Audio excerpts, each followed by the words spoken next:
So this is a tutorial on how to make some clay stamp for beetles, beetle clay stamps basically. I'm just showing you what an example is and the lino that I use to press into clay. Um, so let me just move things to the side. So I have a big bit of clay and basically we are going to roll it with a rolling pin. As flat as you really can, just to make a large surface area. You can see that I'm kind of turning it around because it's quite a hefty bit of clay, and I turn upside down just to even it out really. It's not too messy of a process. It's actually quite relaxing, I'd say. I really am just rolling it. There's not much really interesting about rolling.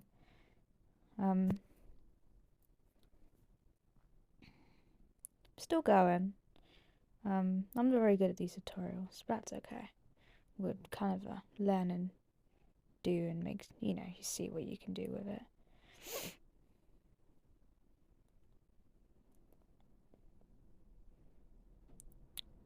I think this is one last flip and a roll, just to really get as much area as I can.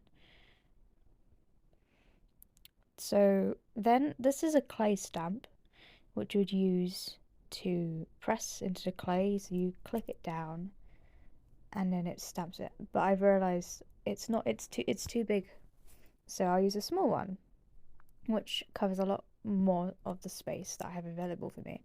So I push it down, and then you'd pull it up, and it makes a clamping noise. And then you grab your square. So then I'll just take out the remaining pieces of the clay, and I'll probably would then afterwards use it for another project because I'd have enough clay. So, and then I have my lino pieces, which the two beetles, stag beetle and a scarab beetle. But the idea is that we're going to create our own piece of beetle, insect, or whatever you want to call it, and make our own creation. Because hey, it's fun, and it's interesting, and you can do whatever you want with it really. So I'm using the scarab beetle body, the stag beetle's antennae or horns, and then a mixture of the legs, just to have a real feel about what I could do with it really. It's all just just playing around with what you can do. I find it quite relaxing really. I'm quite a fan of beetles. So, and then basically we just roll it with a rolling pin to really press it into the clay. The only issue with this process is that it kind of flattens the clay tile itself, so it won't be that perfect square.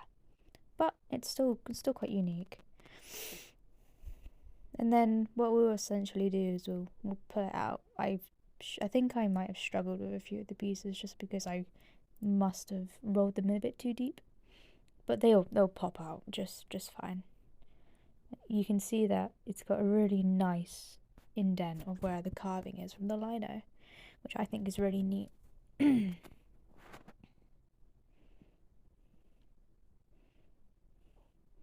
You can see I really struggled with this bit. It's all about learning and playing with it.